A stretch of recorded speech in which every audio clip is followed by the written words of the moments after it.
Love సోదరులు ఐక్యముగా ఉండుట ఎంత మేలు, ఎంత మనోహరం.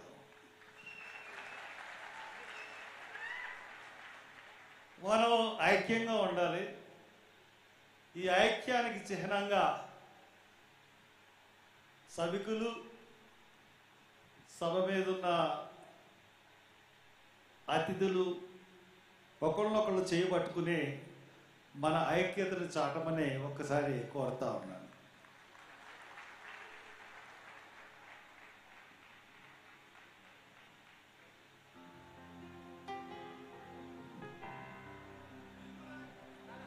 సభికులు కూడా లెగండి చేయబట్టుకుని.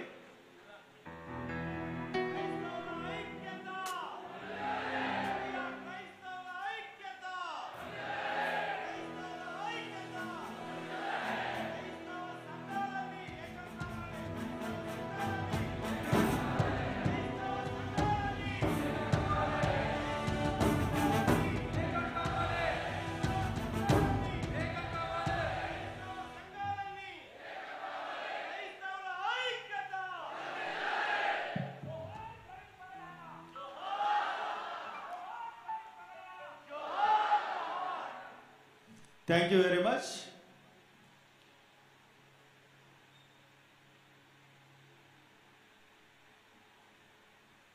ఈ రోజున ఈ హైదరాబాదులో ఈ మీటింగ్ జరగడం ఇది దేవుడు కల్పించిన అవకాశం.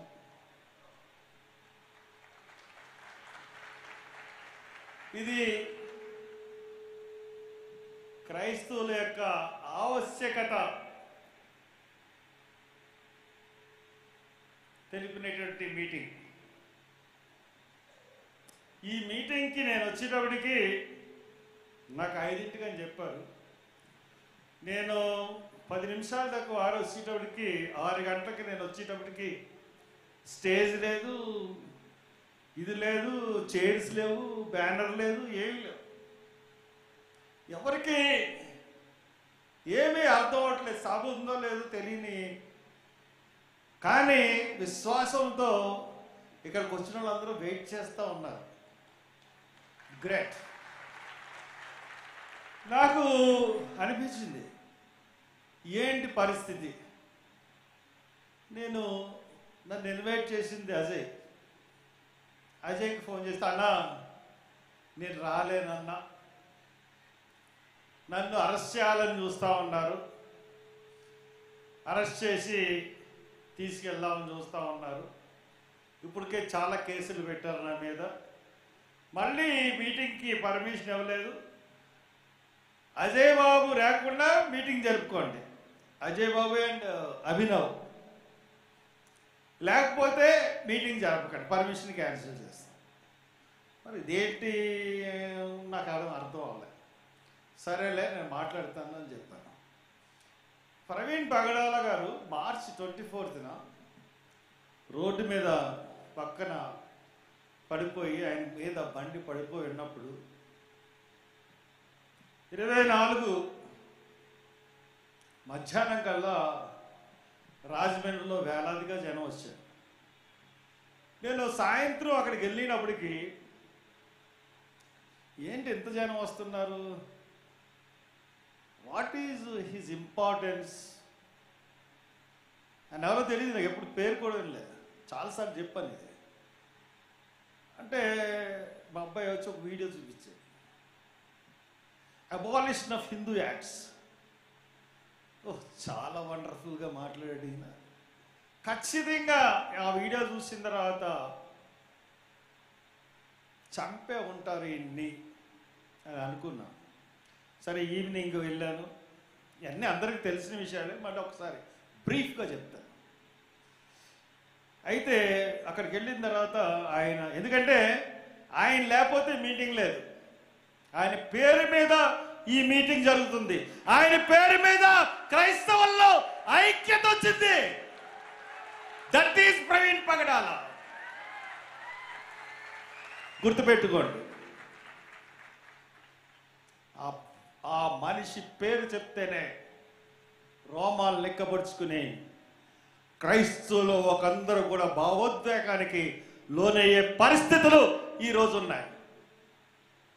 అటువంటి మనిషిని ఎంత దారుణం అంటే, సాయంత్రం పోలీసులు అందరూ కూర్చున్నారు. ప్రవీణ్ పగడాల బావమరిది ఎవరో వచ్చారు. సీసీ ఫుటేజ్ చూపిస్తూ అక్కడ బండి కనపట్లేదు, జారిపోయినట్టు కనపట్లేదు. ఫస్ట్ చూపించింది, దుమ్ము రేగింది, అది చూపించి ఇదేనండి యాక్సిడెంట్ అయింది అంటున్నారు. అరే ఇది ఏం కాదు, ఇది యాక్సిడెంట్ అంటున్నారు అంటే అది యాక్సిడెంట్ అని చెప్పి నన్నెందుకు మీరు కన్విన్స్ చేస్తారు? డిఎస్పీ, అడిషనల్ ఎస్పీలు అందరూ ఉన్నారు, నన్ను కన్విన్స్ చేస్తారు. ఎందుకు? మీకు కన్విన్స్ చేయాల్సిన అవసరం ఏంటి? ఏదో దాస్తున్నారు ఇలా అనిపించింది అట్ ది ఫస్ట్ సైట్. ఇమీడియట్గా నేను బయటకు వచ్చాను. అది యాక్సిడెంట్ అని చెప్తున్నారు కానీ యాక్సిడెంట్ కాదు, ఇది ఎట్టి పరిస్థితుల్లోనూ యాక్సిడెంట్ అవ్వడానికి వీలు లేదు.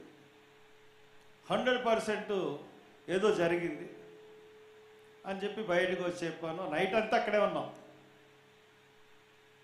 11 వరకు ఉన్నాను అక్కడ. కుర్రోళ్ళు అన్నా నువ్వు వెళ్ళన్నా మేము అనుకుంటాం అంటే ఏంటంటే రాత్రి కానీ గవర్నమెంట్ కదా, ఈ బాడీని తీసుకుని వెళ్ళిపోతుందేమో అని ఒక భయం. హైదరాబాద్ తరలించేస్తారేమో అని.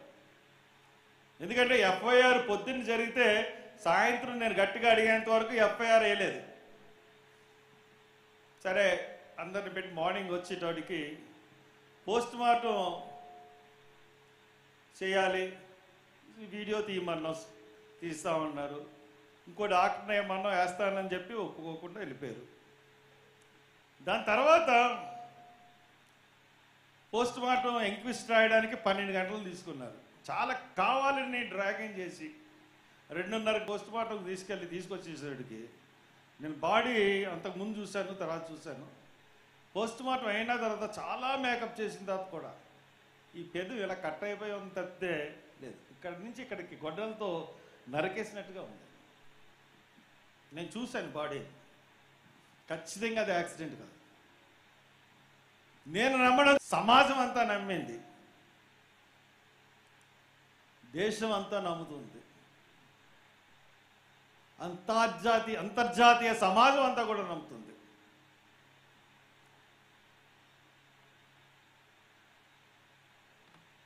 అంతర్జాతీయ సమాజం కూడా నమ్ముతూ ఉంది. ఇది ఆయన అక్కడ బాడీ ఉంటుండగానే ఇక్కడ ప్రవీణ్ పగడాల గారి అకౌంట్ సీజ్ చేశారు. ప్రవీణ్ పగడాల గారి ల్యాప్టాప్, ఐప్యాడ్ తీసుకుని వెళ్ళిపోయారు.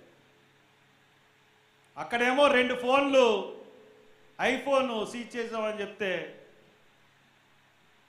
ఇంకొక డౌట్ ఉంది, ఇక్కడ చెప్పకూడదు కానీ నేను తర్వాత చెప్తాను. అది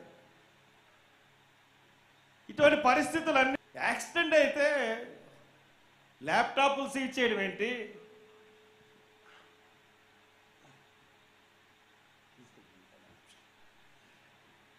ల్యాప్టాప్లు సీజ్ చేయడం ఏంటి? లేకపోతే ఇవి సీజ్ చేయడం ఏంటి అన్న డౌట్ మనకు వస్తుంది. తర్వాత అన్ని టీవీలు రిలీజ్ చేశారు. దాని తర్వాత క్లియర్గా ఒక 4 రోజులు అయిపోయిన తర్వాత అడిషనల్ ఐజీ ఏం చేశాడంటే మేము చేసిన వీడియోలు కాదు ఇది అన్నారు. సరే, తర్వాత పోస్ట్ మార్టం రిపోర్ట్ 3 రోజుల్లో ఇస్తానన్నారు, ఇవ్వలేదు. విచిత్రమైన విషయం సంపాదించి అఫీషియల్గా పెట్టారు. నాకు తెలుసు కదా, సామ భేద దాన దండోపాయాలు ఉపయోగించాలి. పోస్ట్ మార్టం రిపోర్ట్ తీసుకొచ్చాను, కోర్టులో వేసేసాను. ఇప్పుడు ఐజీ 12వ తారీఖున ప్రెస్ మీట్ పెట్టాడు. 11వ తారీఖున పోస్ట్ మార్టం రిపోర్ట్ వచ్చింది. 12వ తారీఖున ప్రెస్ మీట్ పెట్టి ఏవైతే వీడియోలు రిలీజ్ చేశారో ఈ టీవీ వాళ్ళు అయ్యే మళ్ళీ చూపించి అదే అన్ని కేసు కన్క్లూడ్ చేస్తున్నాడు. యాక్సిడెంట్ ఇదని చెప్పేసి తేల్చి, దీన్ని ఎలా మనం విశ్వసించగలం? ఇది అసలు బాగాలేదు, న్యాయంగా లేదని చెప్పి చాలా గట్టిగా అందరం తగులుకున్నాం.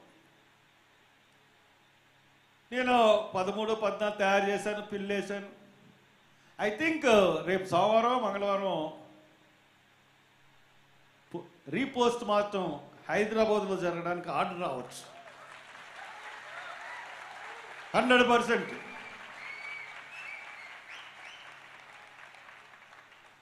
ఆయన చూశాను వీడియోలు. ఆయన ఎవరికి అపకారం చేశాడు? ఎవరికి అన్యాయం చేశాడు? ఒకరికి అపకారం కానీ ఒకరికి అన్యాయం కానీ చేసే మనిషి కాదే. ఆయన తాగుబోతు అంతకన్నా కాదే. ఎందుకు సమాజంలోని ఒక వర్గం ఆయన్ని ఈ విధంగా కించపరచాలని చూస్తుంది?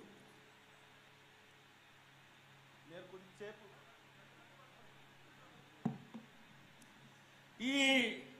నేను మాట్లాడతానండి, ఒక 10 నిమిషాలు ప్లీజ్, ఓకేనా?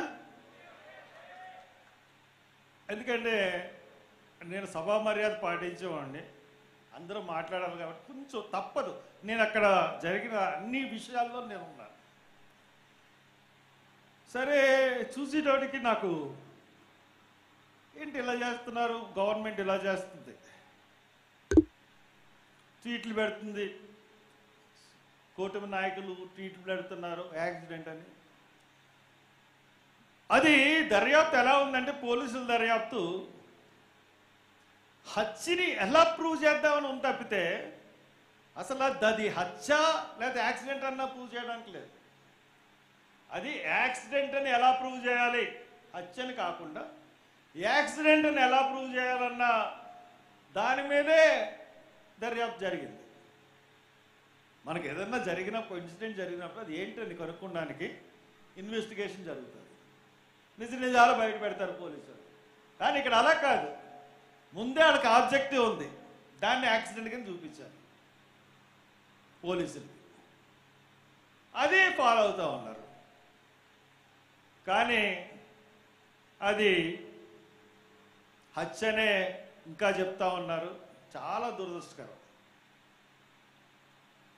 వాళ్ళు నేను 3వ రోజునే రీపోస్ట్ మార్టం చేయిస్తాను అనగానే పోస్ట్ మార్టం రిపోర్ట్ని ఇప్పటి వరకు రాకుండా తొక్కిపెట్టారు. ఎంత దారుణం అంటే, పోస్ట్ మార్టం రిపోర్ట్ రావడానికి ఎంత టైం అండి? ఇంత తొక్కుపెట్టి ఇంతది చేసినా కానీ మన కార్యాలు ఏమీ ఆగట్లేదు, జరుగుతూనే ఉంది. అది దేవుడికి స్తోత్రం. ఇకపోతే మనం చూసినప్పుడు ఈ హత్యాకోణం అన్నీ చూసిన తర్వాత, మనం పోలీసుల యొక్క వ్యవహారం అన్నీ చూసిన తర్వాత, వీళ్ళు ఎలాగే బిహేవ్ చేస్తారని అర్థమైన తర్వాత నాకు అర్థమైంది. అక్కడ ఆయన చనిపోయిన ప్రదేశం ఎక్కడ, ఏదైతే ప్రదేశంలో చనిపోయాడో ఆ పక్కనే మా ప్రాపర్టీ ఒకటి ఉంది. అక్కడికి అప్పుడప్పుడు వెళ్తూ ఉంటాను నేను. 2 రోజులు వరుసగా అక్కడికి వెళ్ళేటోడికి ప్రవీణ్ ప్రగడాల ఎక్కడైతే చనిపోయారో ఆ స్పాట్ దగ్గరికి వచ్చి అందరూ చూసి వెళ్ళడం మొదలుపెట్టారు. వెంటనే నాకు ఆలోచన వచ్చింది, ఇది దేవుడు నాకు హృదయంలో పుట్టించిన ఆలోచన తప్పితే నాది కాదు. అప్పుడు ఏమనుకున్నానంటే, గుడ్ ఫ్రైడే,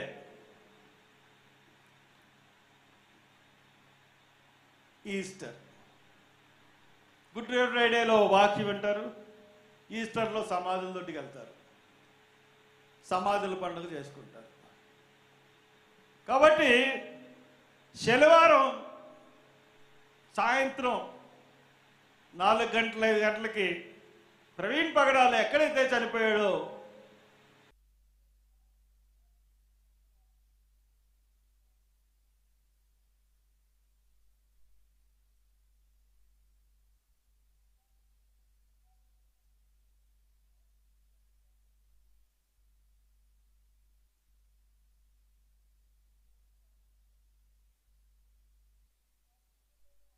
అక్కడ రానివ్వం మిమ్మల్ని అన్నారు. పర్మిషన్ లేదన్నారు. 144 సెక్షన్ ఉందన్నారు, సెక్షన్ 30 ఉందన్నారు. ఇవన్నీ కుదరదోనే నువ్వు వచ్చి తీరుతామని చెప్పా. నాకు పోలీసులకి గొడవ అయింది. నేను 4:30కి లాస్ట్గా అడుగుదామని చెప్పి 5ంటికి జనం వచ్చేస్తారని చెప్పి మళ్ళీ వెళ్ళా 3:30కి. అప్పుడు నన్ను ఒక 500-600 మంది పోలీసులు చుట్టుముట్టి మొత్తం అందరినీ ఒక్కడే నా కారులోంచి నన్ను దింపడానికి 70 మంది పోలీసులు 15 నిమిషాలు పట్టింది. అది నాకు ఇచ్చిన దేవుడిచ్చిన శక్తి. అందరూ ఆశ్చర్యపోయారు. అయినా కానీ అక్కడి నుంచి వచ్చి నన్ను రాజమండ్రి అంతా తిప్పుతా ఉన్నారు. ఇక్కడ వేలాది జనం, వేలాదిగా. అసలు ఎప్పుడూ కూడా ఒక మనిషి గురించి ఆయన బాడీ తీసుకెళ్తున్నప్పుడు 50-60 వేల మంది వచ్చారు రాజమండ్రి గవర్నమెంట్ హాస్పిటల్కి. కొవ్వొత్తుల ర్యాలీ పెడితే 40-50 వేల మంది కొవ్వొత్తుల ర్యాలీకి వచ్చారు. పోలీసులు చేతులు ఎత్తేసి వెనక్కి వెళ్ళిపోయి ఆ ప్లేస్ని మనకు అప్పగించేసిన విజయం మనకి దేవుడిచ్చాడు. అంత గొప్ప సంఘటన అంటే అది ఎవరు ఊహించలేదు. అందుగురించే ఈ ప్రవీణ్ పగడాల ఆయన్ని ఎందుకు చంపాల్సి వచ్చింది? మోటివ్ ఏంటంటే కేసు. ఈవేళ అంటే అన్ని రాష్ట్రాల్లో ఉన్నటువంటి 9 రాష్ట్రాల్లో ఏదైతే ఈ పిటిషన్ అనేది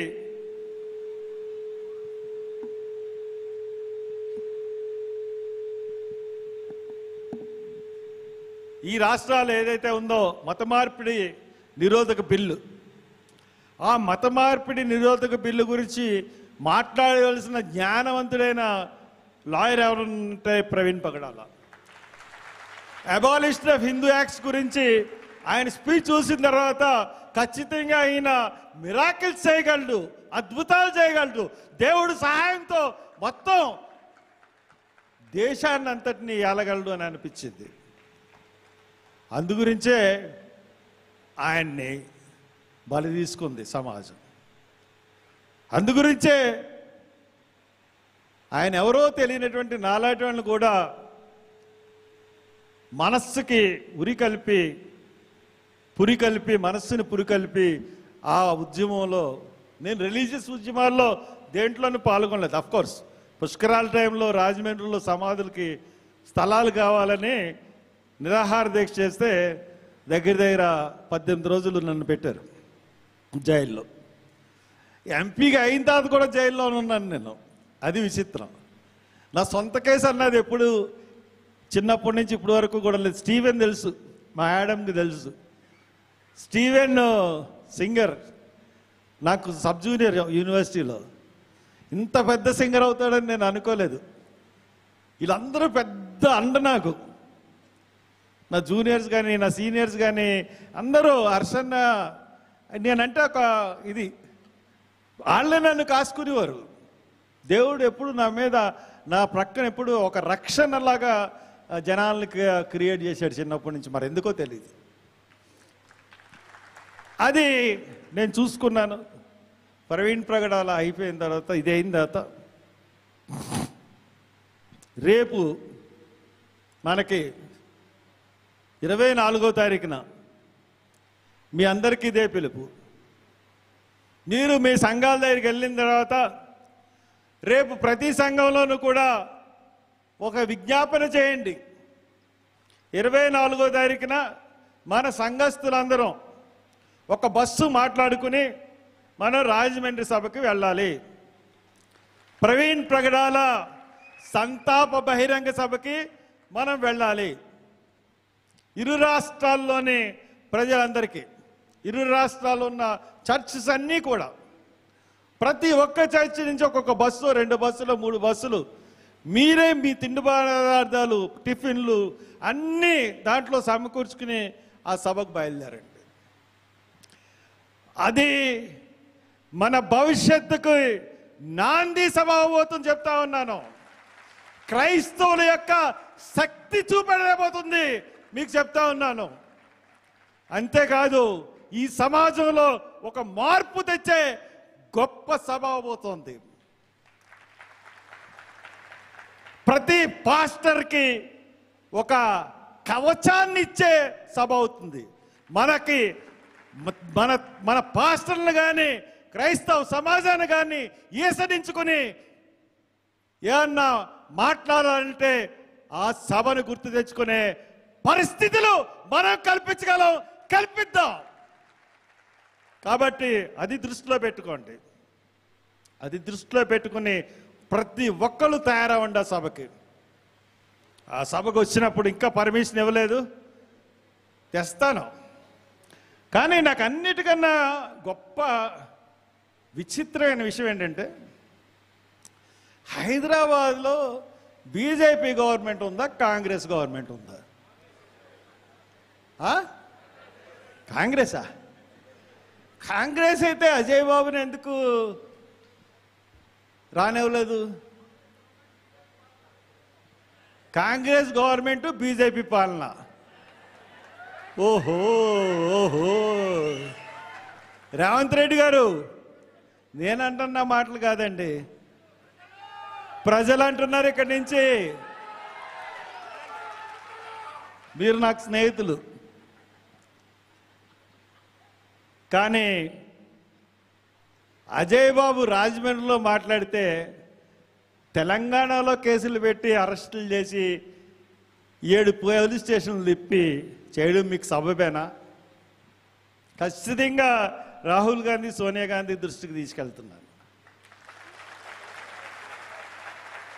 ఆల్రెడీ సోనియా గాంధీ నన్ను అడిగింది పర్సనల్గా, what happened in Rajahmundry, Harsh Kumar. ఆవిడ దగ్గర నేను 10 సంవత్సరాలు వెనకాలే ఉండివ్వండి పార్లమెంట్లో. చెప్పాను జరిగిందంతా. You write an note on that అంది. డెఫినెట్లీ మేడం అని చెప్పాను, పంపించాను. కాబట్టి ఇక్కడ జరుగుతున్న విషయాలు అందరూ కూడా ప్రెసిడెంట్కి రాయండి, సోనియా గాంధీ మేడంకి రాయండి, రాహుల్ గాంధీకి రాయండి, ఈమెయిల్స్ తెలుసుకుని.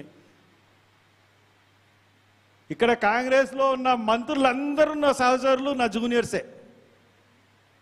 బట్టి కాడి నుంచి ఉప ముఖ్యమంత్రి బట్టి విక్రమార్క గారి దగ్గర నుంచి పన్నం ప్రభాకర్ కానీ, లేకపోతే పిసిసి ప్రెసిడెంట్ మహేష్ కుమార్, అందరూ నాకు అత్యంత సన్నిహితులు, స్నేహితులు, చాలా క్లోజ్ ఫ్రెండ్స్. నాకు నేను మాట్లాడతాను, ఆల్రెడీ మాట్లాడాను.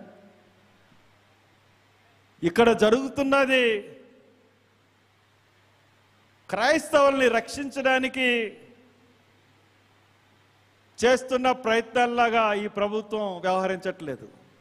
డీజీపీ, మీ కమిషనర్లు ఏం చేస్తున్నారో చూడు. ఇది బీజేపీ అనుకుని వ్యాక్ చేస్తున్నట్టుగా ఉన్నారు మీరు. కాబట్టి తగ్గమను మీ కమిషనర్లు, అంతొద్దు. మనుషుల్ని సభలకు రానివ్వకుండా అరెస్ట్ చేస్తామన్న సన్నివేశాలు, సీన్లు సృష్టించకండి. పోలీసులకు చెప్తా ఉన్నాను. ప్రెస్ ద్వారా మీరు ఖచ్చితంగా చూస్తారు, లేదంటే ఇక్కడే బోల్ మంది వీడియో తీసుకొని ఉంటారు. ఐబీ వాళ్ళు, సెంట్రల్ ఇంటెలిజెన్సీ, స్టేట్ ఇంటెలిజెన్సీ వాళ్ళు. చెప్పండి, ఇది నేను సీఎం గారి దృష్టికి ఎలాగా తీసుకెళ్తాను. రేవంత్ రెడ్డి గారు,